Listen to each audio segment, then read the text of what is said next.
2025ના વર્ષનું પહેલું trading session અને પહેલા જ ટ્રેડિંગ સેશનમાં આજે બજારે થોડી ઘણી તેજી તમને દર્શાવી દીધી છે। આજના દિવસે જુઓ તમને દરેક ઇન્ડાઇસીસ એક લીલા નિશાનની અંદર બંધ થયા છે। સેન્સેક્સ લગભગ 0.5%, નિફ્ટી 0.5%, નિફ્ટી બેંકમાં એક 200 પોઈન્ટનો ઉછાળો છે। મિડ કેપ અને સ્મોલ કેપ પણ આજના દિવસે સારી તેજી સાથે બંધ થયા છે। ખાસ કરીને નિફ્ટીની વાત કરી લઉં તો આજના દિવસે તમને નીચલા સ્તરેથી એક સારી એવી રિકવરી આવતી જોવા મળી। 24,500ના લેવલ સુધી લગભગ 200 પોઈન્ટનો ઉછાળો તમને નિફ્ટીની અંદર આવતો જોવા મળ્યો। મિડ કેપની અંદર પણ એક સારું બ્રેકઆઉટ હતું। સ્મોલ કેપમાં પણ 100 દિવસના મૂવિંગ એવરેજની ઉપર આજે ક્લોઝિંગ આવતું જોવા મળ્યું છે અને નિફ્ટી બેંકે પણ સારી એવી તેજી દર્શાવી છે।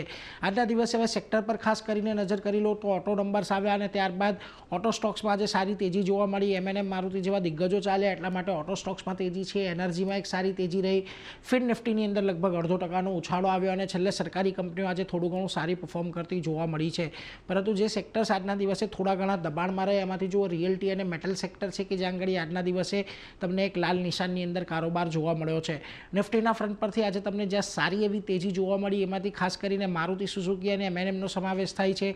બંનેના વેચાણના આંકડા સારા રહ્યા હતા એટલા માટે તે આજે સારી તેજી આવી। આ ઉપરાંત તમને બજાજ ફાઇનાન્સ, એલએનટી જેવા સ્ટોક થોડા ટેકનિકલ ચાર્ટ્સ પર આજે તમને મજબૂત થતા દેખાયા। બીજી તરફ જ્યાં ઘટાડો તમને આજના દિવસમાં નિફ્ટીના ફ્રન્ટ પરથી આવતો જોવા મળ્યો એમાં ખાસ કરીને જુઓ હિન્ડાલ્કોનું કાઉન્ટર હતું, 0.5% ઘટાડો આવ્યો। આ ઉપરાંત તમને અદાણી પોર્ટ્સ, ઓએનજીસી, ડીઆરએલ જેવા કાઉન્ટર રહ્યા કે જ્યાં આગળ થોડુંક દબાણ સાથેનું કામકાજ આજના દિવસમાં ચોક્કસથી જોવા મળ્યું છે।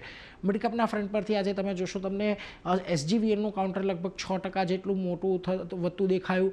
ખાસ કરીને બિહાર સરકાર સાથે તેમણે એક પમ્પ સ્ટોરેજ પાવર પ્રોજેક્ટ માટેના કરાર કર્યા એને લઈને ત્યાં તેજી જોવા મળી। તમને સુઝલોન એનર્જીમાં એક સારી તેજી જોવા મળી છે। આ ઉપરાંત તમને આઈઆરબી, મુથુટ ફાઇનાન્સ જેવા કાઉન્ટર રહ્યા કે જ્યાં આગળ સારી ખરીદદારી રહી। પરંતુ જે આજે ઘટાડો તમને આવતો જોવા મળ્યો એમાં ખાસ કરીને એક કાઉન્ટર તમને ક્રોમ્પ્ટનનું દેખાઈ રહ્યું છે કે જ્યાં આગળ સૌથી વધારે ઘટાડો આજે મિડકેપના ફ્રન્ટ પરથી તમને આવતો જોવા મળ્યો।